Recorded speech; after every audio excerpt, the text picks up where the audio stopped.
I once attended a North Carolina HB2 protest at a city council meeting, and outside of the city council, there was a group that was the remnants of our former Occupy movement supported by the local NAACP, which one of our former members was now the media coordinator for. We were on the steps of the city council while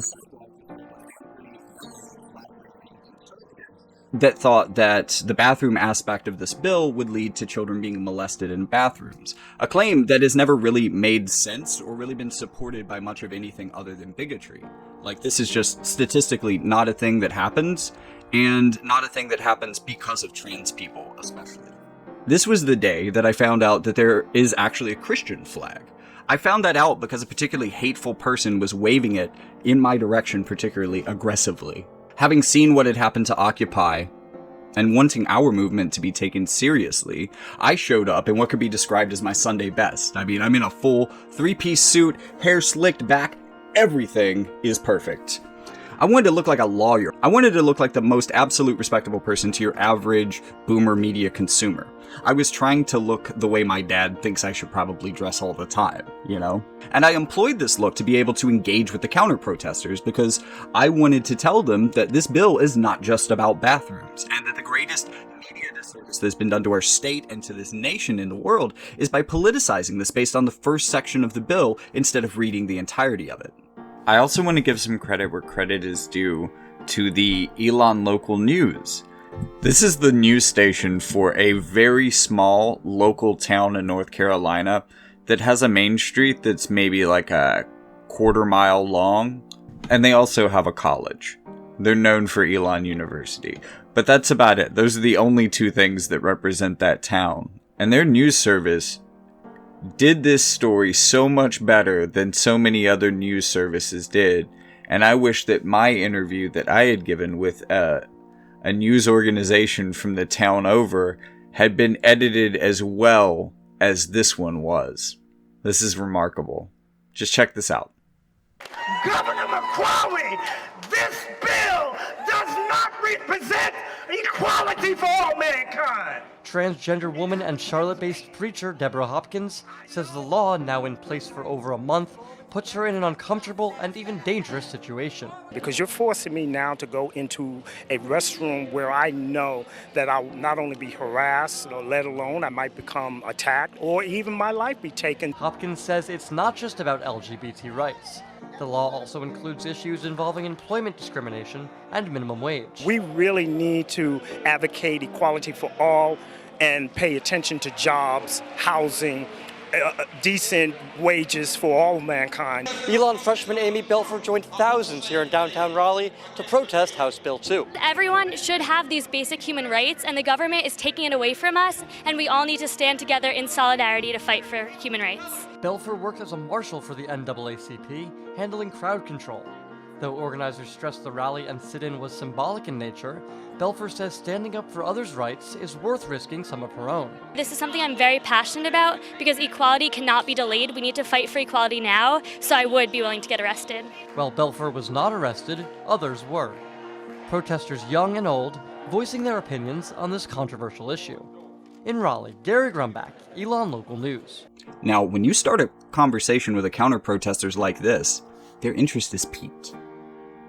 What is in the rest of this bill I've never heard about? And that's when I tell them about the fact that Section 2 of the bill would remove workplace discrimination protections within the state. I say to the man holding the Christian flag, I say, "You're a proud Christian, right? Yeah? Okay. What if I told you that you no longer have the right to go to the state if your employer, who perhaps isn't a Christian, fires you for your beliefs? Did you know that was in this bill?"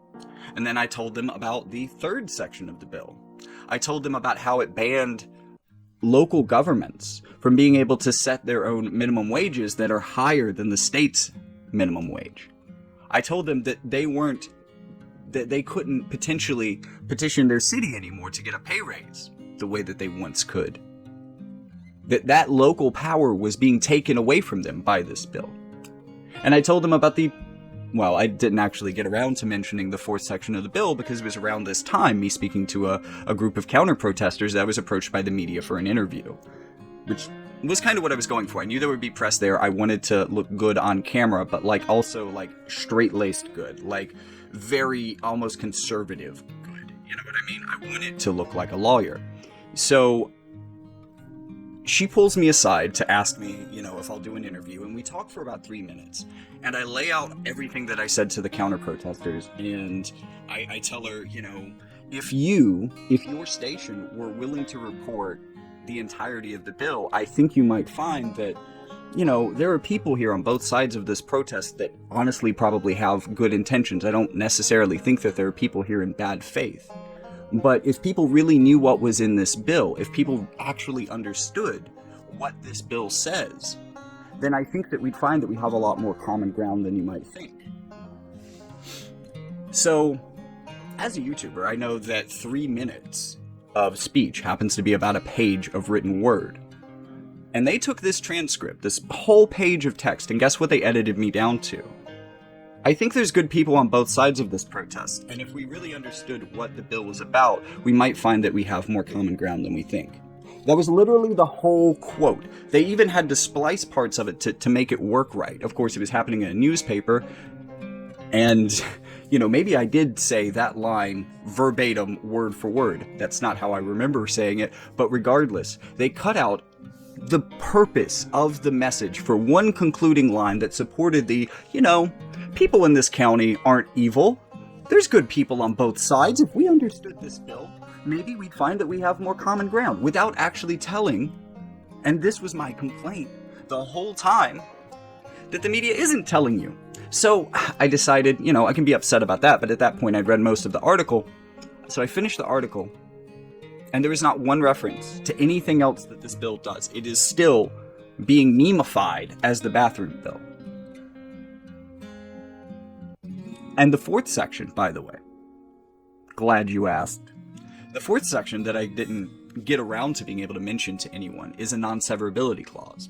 So here's my theory of how HB2 was designed. They took the one thing that they really wanted, they made that section 3. At the time, Charlotte was planning to give in the fight for 15. I think they were planning to raise Charlotte's minimum wage to like $12 or $15 an hour, and our state level legislators heard about this and said, whoa. We need to write a bill so that Charlotte can't do that. We can't have people having a living wage. That idea is going to spread because, wouldn't you want to be paid more? Wouldn't you want essential workers to be paid more? This is a winning strategy if it ever gets passed. To get the Republicans to vote for it, they threw in Section 2, which is, the removal of workplace discrimination based on sex, gender, orientation, religious beliefs. I don't think age, maybe age. That whole list. And the one time in my whole life that I've heard someone mention this. Okay, I've heard someone mention this like twice other than myself, or whom I didn't tell. But I have heard one conservative argument that it doesn't matter that it's removed at the state level because we still have those protections federally. But I would also counter-argue that it's already hard enough to litigate this at the state level. Why force me to go to a federal court? That just ruins this. That effectively means that the poor do not have the right to protest when an employer takes away their job, especially in a right-to-work state such as ours. It really leaves a lot of populations, a lot of vulnerable populations, even more vulnerable to the employers within our state. And then they threw in a culture war thing. They threw in a thing that they knew people would grasp onto. They made it as inflammatory as they could. What claim will have people screaming on the left and people supporting on the right die hard? Say trans people are raping children in bathrooms, and then make that the first section of the bill. I don't really think it's necessarily an issue that any of the bill's authors cared about, or even thought was an issue. Clearly there's no statistical evidence for this, so, what trend were they responding to? But the part that they actually seemed to be responding with was Section 3 of the bill, and I still, many years later, many constant references to, the bathroom bill that I've heard casually thrown around about our state in the media. No one ever talks about what the other things this bill does. if that section was put there to divert attention from what they really meant to do, it was 100% successful.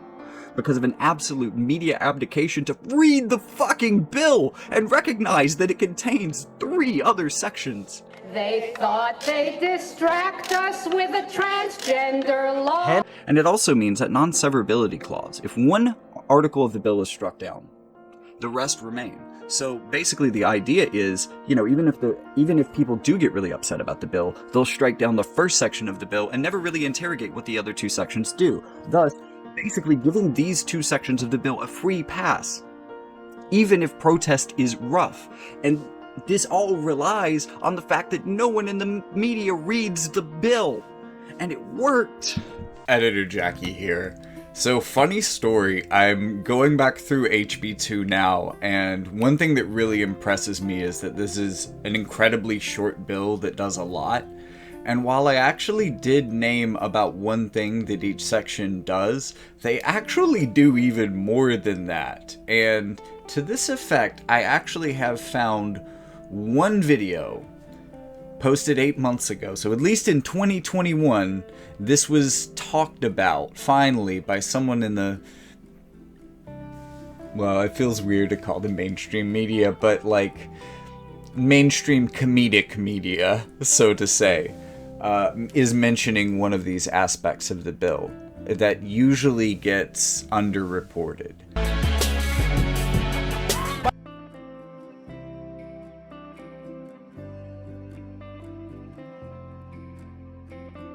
So it does have an aspect that allows employers not only to discriminate in terms of their employees, but in terms of their customers as well. I forgot that that was so broad.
So let's see, that was under 5 minutes. Wow. I just read the entire bill, including its summary.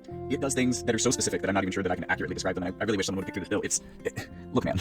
This is 1, 2, like 2.5 pages long, including the summary. You could at least read the summary. This is not particularly hard. I mean, you know, some of the legalese and some of this can be hard, but there's one part that's particularly like aggravating for me, because at the same time as, let's see, section 1 does the whole bathroom bill thing that we were talking about before. When you get down to section 3.3, it establishes a new article, equal access to public accommodations, declaring the public policy of the state to protect and safeguard the right and opportunities of all individuals to enjoy fully and equally places of public accommodation without discriminations on the basis of race, religion, color, national origin, or biological sex. An exception allows the provision of multiple or single occupancy bathrooms and changing rooms based on biological sex. So it's like, look, we're gonna expand, your rights a little bit, while also still, like, how do you? The hypocrisy is right there. It is literally written into the bill and I just read the bill to you. That was the whole. But I do have to say thank you, Trevor Noah, for finally covering a part of this bill that does not involve bathrooms, but what employers can do to their employees and their customers as well, legally within the state. I do appreciate that. It's just a little bit sad that it's you doing this and not the actual news media